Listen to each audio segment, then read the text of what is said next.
कहानी की शुरुआत होती है और हमें एक आवाज सुनाई देती है। हमें अरबों साल पहले जिंदगी दी गई, तो हमने उसका क्या किया। अब हम लूसी नाम के एक लड़की को देखते हैं जो अपने दोस्त के साथ खड़ी थी। वो उसको एक बैग दिखाता है और कहता है तुम्हें ये उस होटल के अंदर जाकर एक आदमी को देकर आना होगा, जिसके बदले में हमें $1000 मिलेंगे। लूसी कहती है इतने कम पैसों में मैं ये काम नहीं करूंगी। जब लूसी उसे मना कर देती है तो अब वो उस सूटकेस को एक हथकड़ी के साथ लूसी के हाथ पर बांध देता है और उसे अंदर जाने का कहता है। उसे भी अब अपने दोस्त की बात को मानना पड़ता है। वो होटल के अंदर आ गई थी और रिसेप्शन पर आकर उस आदमी के बारे में पूछती है जिसका नाम मिस्टर जैंग था। तभी वहाँ पर कुछ लोग आते हैं जो लूसी के दोस्त को होटल के दरवाजे पर ही गोली मार देते हैं और लूसी को पकड़कर अपने साथ एक होटल के कमरे में ले आए थे। वहीं पर मिस्टर जैंग आता है जिसके हाथ खून में भरे हुए थे। वो आकर अपने हाथ धोता है और लूसी से पूछता है बताओ इस सूटकेस में क्या है। लूसी उसे देखकर घबरा गई थी और रोने लगती है। कहती है मैं नहीं जानती इसमें क्या है, मुझे तो सिर्फ मेरे दोस्त ने आपको ये सूटकेस देने का कहा था। अब वो उस सूटकेस का कोड बताकर चुप जाते हैं और लूसी से उसे खोलने का कहते हैं। वो पूछती है क्या है इसमें, कोई बॉम्ब है। जैंग कहता है हो सकता है, मुझे तुम्हारे दोस्त पर बिल्कुल भरोसा नहीं, वो कुछ भी कर सकता है। लूसी को बहुत डर लग रहा था, वो उसे खोलने से मना कर देती है। जैंग के आदमी जब उस पर गन करते हैं तो बेचारी डर कर कहती है वेट रुको मैं खोलती हूँ। अब वो उस सूटकेस को कोट लगाकर जब खोलती है तो उसमें से 4 नीले कलर के पैकेट्स मिलते हैं जो किसी तरह का ड्रग था। अब उस ड्रग को टेस्ट करवाने के लिए जैंग के लोग एक आदमी को लाते हैं। जब वो उस ड्रग को सूंघता है तो वो अजीब अजीब हरकतें करने लगता है और जोर जोर से हंस रहा था। जैंग को उस आदमी की बात बिल्कुल पसंद नहीं आती। वो लूसी के सामने ही उसे गोली से मार देता है। अब जैंग लूसी से कहता है मैं तुम्हें एक जॉब नौकरी देना चाहता हूँ। लूसी कहती है नहीं, मैं कोई जॉब नहीं करना चाहती, मुझे बस यहाँ से जाने दो। तभी जैंग का एक आदमी लूसी को जोरदार मुक्का मारता है जिससे वो बेहोश हो गई थी। इसके बाद हम एक प्रोफेसर को देखते हैं जो अपने लेक्चर में सभी सुनने वाले लोगों को बता रहे थे कि जमीन पर रहने वाला हर जानवर अपने दिमाग का 3% हिस्सा ही इस्तेमाल कर पाता है, मगर इंसान इन चीजों में सबसे आगे है जो अपने दिमाग का 10% हिस्सा इस्तेमाल करता है। मगर डॉल्फिन मछली इंसानों से भी आगे है, वो अपने दिमाग का 20% हिस्सा इस्तेमाल करती है, यानी कि वो इंसानों से ज्यादा ज़हीन है। पर प्रोफेसर कहते हैं अगर कोई इंसान अपने दिमाग का 20% इस्तेमाल कर ले तो पूरी तरह से वो अपने जिस्म पर काबू पा सकता है, और अगर इंसान का दिमाग 40% तक काम करना शुरू कर दे तो वो सामने वाले इंसान को भी कंट्रोल में कर सकता है। वहीं पर ऑडियंस में बैठा एक लड़का पूछता है सर अगर कोई इंसान अपने दिमाग का 100% इस्तेमाल कर ले तो क्या होगा। प्रोफेसर कहते हैं इस बारे में तो मैं खुद भी नहीं जानता कि तब क्या होगा। उधर जब लूसी को होश आता है तो उसके पेट पर पट्टियां बंधी हुई थी और उसे दर्द हो रहा था। उसे लगता है शायद इन लोगों ने उसके जिस्म का कोई हिस्सा निकाल लिया है। जब वो बाहर जाने लगती है तो उधर कुछ लोग आते हैं जो उसे पकड़कर अपने साथ ले गए थे। वो उसे जैंग के सामने ले आते हैं। लूसी वहाँ पर उनसे पूछती है कि तुमने मेरे साथ क्या किया है, बताओ मुझे। तभी वहाँ पर एक डॉक्टर कहता है फिक्र नहीं करो, हमने तुम्हारे साथ ऐसा कुछ नहीं किया, बस तुम्हारे पेट को काट कर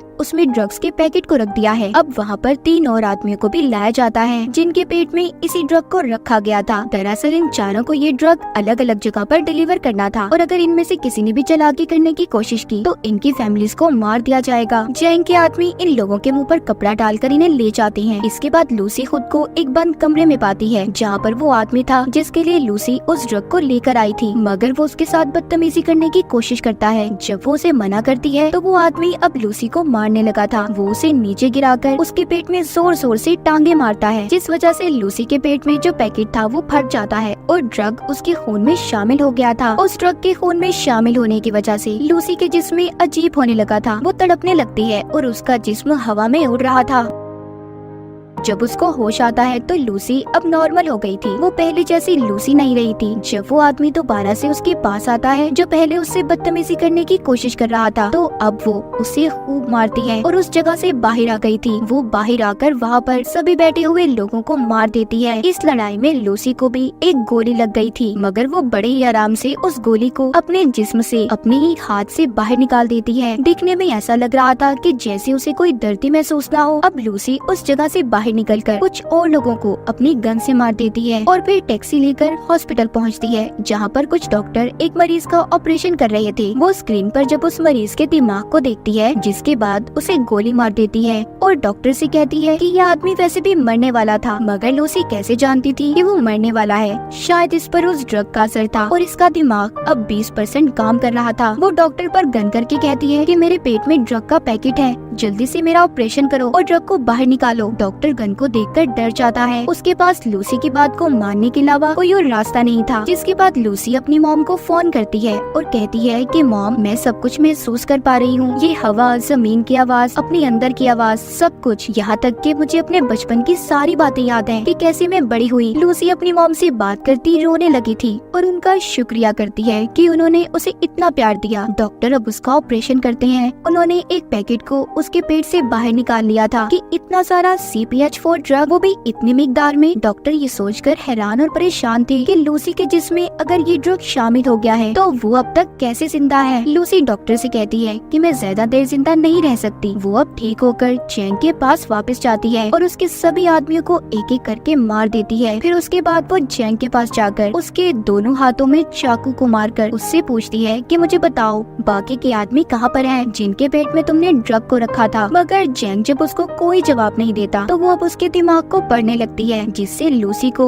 उन आदमियों के लोकेशन के बारे में पता चल गया था जहाँ पर उन्हें भेजा गया था। दरअसल लूसी का दिमाग उस ड्रग की वजह से हद से ज्यादा काम कर रहा था। वो यहाँ तक ये भी देख सकती थी कि कैसे दरख्त जमीन से उगते हैं और कैसे अपनी खुराक लेते हैं। अब लूसी अपनी एक दोस्त के घर जाती है, जहाँ पर वो उसका लैपटॉप इस्तेमाल करके उस प्रोफेसर के बारे में पता करती है जो हमने कहानी के शुरू में देखा था, जो दिमाग के ऊपर लेक्चर दे रहे थे, जिनका नाम सैमुअल था, जो पिछले 20 सालों से इंसानी दिमाग के ऊपर रिसर्च कर रहे थे। वो अब उनके बारे में सब पता करके उन्हें कॉल करती है। लूसी उन्हें बताती है कि मैंने आपकी वेबसाइट पर 7000 पेजेस को पढ़ लिया है, मैंने पूरी रिसर्च पढ़ी है जो मुझे जुबानी याद है। लेकिन प्रोफेसर सैमुअल को उसकी बातों पर जरा भी यकीन नहीं था। तभी अगले ही पल लूसी प्रोफेसर सैमुअल की टीवी स्क्रीन पर होती है, क्योंकि उसने अपने दिमाग का 28% इस्तेमाल कर लिया था। वो अब सभी इलेक्ट्रॉनिक्स चीजों को कंट्रोल में कर सकती थी। लूसी उन्हें बताती है, आपने अपनी रिसर्च में जो कुछ भी लिखा है सब कुछ सही है, मेरे दिमाग में बहुत सी बातें हैं, मैं इनका क्या करूं, मैं बहुत कुछ जानती हूं। तो प्रोफेसर सैमुअल कहते हैं, फिर तो तुम्हें ये सब बाकी लोगों को भी बताना चाहिए। लूसी अब प्रोफेसर सैमुअल से मिलना चाहती थी। सबसे पहले वो बेस बदलकर एयरपोर्ट पर जाती है, जहाँ पर उसे वो आदमी मिलते हैं जिनके पेट में जैंग ने ड्रग्स को रखवाया था। वो इस बारे में पुलिस को बता देती है और साथ ही उनके स्क्रीन पर उनकी तस्वीरों को भी भेज दिया था। पुलिस जिसके बाद अपना काम शुरू करती है और उन लोगों को पकड़ लेती है। लूसी ने अब अपने दिमाग का 40% इस्तेमाल कर लिया था। उसके जिस्म में जो सेल्स थी वो टूटने लगते हैं और उसकी जिल्द जल रही थी। वो सबसे छुपकर खुद को वॉशरूम में बंद कर लेती है और जल्दी से ड्रग के पैकेट को निकाल कर लेने लगी थी, जिसको खाते ही वो बेहोश हो जाती है। जब उसको होश आता है तो वो खुद को हॉस्पिटल में पाती है। वो अपने दिमाग का अब 50% इस्तेमाल कर पा रही थी। वहाँ पर पुलिस भी आ जाती है जो लूसी को गिरफ्तार करने आई थी, मगर लूसी अपनी ताकत का इस्तेमाल करती है। उसने इंस्पेक्टर के अलावा वहाँ पर जितने भी पुलिस वाले थे सबको बेहोश कर दिया था। जैसा कि प्रोफेसर सैमुअल ने बताया था कि जब इंसान 40% से ज्यादा अपने दिमाग का इस्तेमाल करेगा तो वो दूसरों पर भी काबू पा सकता है, और लूसी के साथ भी ऐसा ही हो रहा था। उसके साथ ऐसा इसलिए था कि जैसे जैसे वो ड्रग की मिकदार को अपने जिस्म में बढ़ा रही थी, उसका दिमाग ज्यादा से ज्यादा काम कर पा रहा था। उधर वो लोग जो पकड़े गए थे उन्हें हॉस्पिटल ले जाया जाता है ताकि उनके पेट से ड्रग को निकाला जा सके। लूसी भी अब इंस्पेक्टर के साथ हॉस्पिटल में पहुंच जाती है। हम यहाँ पर देख पाते हैं कि लूसी के दिमाग की ताकत इतनी बढ़ गई थी कि अब वो सारे शहर की फोन कॉल्स को भी सुन पा रही थी। तभी उसे पता चलता है कि जैंग के लोग भी हॉस्पिटल में पहुँच गए हैं। लूसी भी अब जल्दी से हॉस्पिटल पहुँचती है। वहाँ पर जैंग के लोग पहले ही मौजूद थे जो उस पर गन तान कर खड़े हो जाते हैं, मगर लूसी के सामने वो ज्यादा देर तक टिक नहीं पाते। वो उन्हें हवा में किसी शॉपर की तरह उड़ा देती है और उनके हथियार छत पर किसी मकनातीस की तरह चिपक गए थे। वो अपने सामने आने वाले एक एक आदमी को दूर करती है जो दीवार में जाकर लगते हैं और दीवार में भी सुराख हो गए थे। लूसी अब उनसे वो बैग लेती है जिसमें ड्रग था जो इन्होंने यहाँ से डॉक्टर से लिया था। वो भी इंस्पेक्टर को अपने साथ चलने का कहती है। उसने जो इतना सब देख लिया था वो लूसी से कहता है, मुझे लगता है कि तुम्हें मेरी मदद की जरूरत नहीं होगी आगे। वो उस इंस्पेक्टर के पास आती है और कहती है, तुम मेरे लिए एक रिमाइंडर की तरह हो जिसे मैं हमेशा याद रखना चाहती हूँ। चलो मेरे साथ चलो। वो उसे लेकर अब प्रोफेसर सैम्यूल से मिलने के लिए निकल जाती है, मगर जैंग ने उसे जाते हुए देख लिया था। वो भी अब अपने आदमियों के साथ उसका पीछा करता है। वहीं पर हम प्रोफेसर सैम्यूल को देखते हैं जिन्होंने सभी उन डॉक्टर्स और प्रोफेसर्स को बुला लिया था जो अपनी अपनी रिसर्च में माहिर थे। वहाँ पर अब लूसी भी आ गई थी। प्रोफेसर सैम्यूल सबको लूसी से मिलवाते हैं। सभी मिलकर काफी हैरान थे, मगर एक प्रोफेसर को लूसी पर शक था। वो उसको पकड़कर उसके बारे में बताती है। कहती है कि जब तुम्हारी बेटी 6 साल की थी तो उसकी मौत कार एक्सीडेंट की वजह से हुई। ये सुनकर वो हैरान हो गए थे क्योंकि इस बारे में आज तक कोई भी नहीं जानता था और इसी वजह से सभी लूसी पर यकीन करने लगे थे। वो सभी को वहाँ पर वो जानकारी देने लगती है जिसके बारे में वो सब कुछ जानती थी। वो अपने जिस्म में म्यूटेंट्स को भी बदलने लगती है। कभी उसका हाथ किसी चुड़ैल की तरह खतरनाक तो कभी एक हाथ को वो 2 हाथों में बदल रही थी। ये देखकर सभी हैरान थे। लूसी कहती है कि हमें हमेशा सिखाया गया है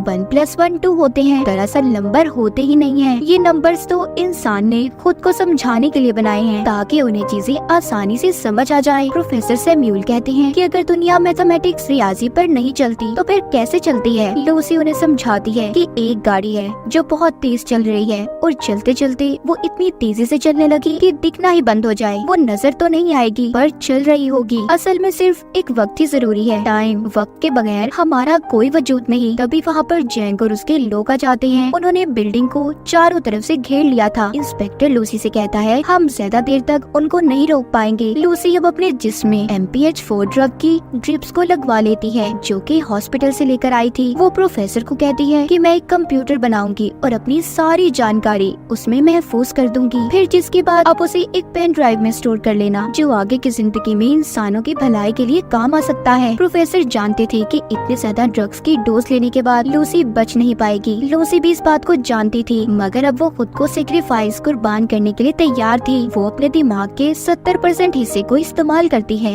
जिसके बाद वो कमरे में मौजूद सभी मेटल्स और एनर्जी का इस्तेमाल करके एक बहुत बड़ा कंप्यूटर तैयार करती है जिसके अंदर वो अपनी सभी जानकारी को स्टोर करने वाली थी। और फिर वो अपने दिमाग का 80% हिस्सा इस्तेमाल करके एक कंप्यूटर तैयार करती है जो इस तरह की नॉलेज, जानकारी को स्टोर कर सकता था। लूसी अपने दिमाग को इस हद तक इस्तेमाल कर लेती है कि वो वक्त के दूसरे हिस्से में भी पहुंच गई थी, यानी कि वो टाइम ट्रेवल भी कर सकती थी। इसके बाद वो हजारों साल पीछे जाकर जमीन पर जब डायनासोर थे वहाँ पर पहुँच जाती है। जब वो उस वक्त से थोड़ा और पीछे जाती है तो वो उस वक्त में पहुँच गई थी जब इंसान का कोई वजूद ही नहीं था, सिर्फ चंद ही एक इंसान थे, मगर वो भी जानवरों के रूप में। अब लूसी वापस आती है। जैसे जैसे वो अपने दिमाग का इस्तेमाल कर रही थी उसका जिस्म गायब होता जा रहा था। जब वो 99% अपने दिमाग का इस्तेमाल करती है तो आसमान पर उस वक्त में पहुंच जाती है जब जमीन का ये हिस्सा बना था। वहाँ पर अब जैंग भी आ गया था। इससे पहले वो लूसी को मारता वो अपने दिमाग का 100% हिस्सा इस्तेमाल करके गायब हो गई थी। वहीं पर इंस्पेक्टर आ जाता है जिसने अब जैंग को मार दिया था। लूसी प्रोफेसर को आकर पेन ड्राइव देती है जिसमें उसने अपने दिमाग के सारे डेटा को स्टोर कर दिया था। इंस्पेक्टर पूछता है लूसी तुम कहाँ पर हो? तभी उसके फोन पर मैसेज आता है आई एम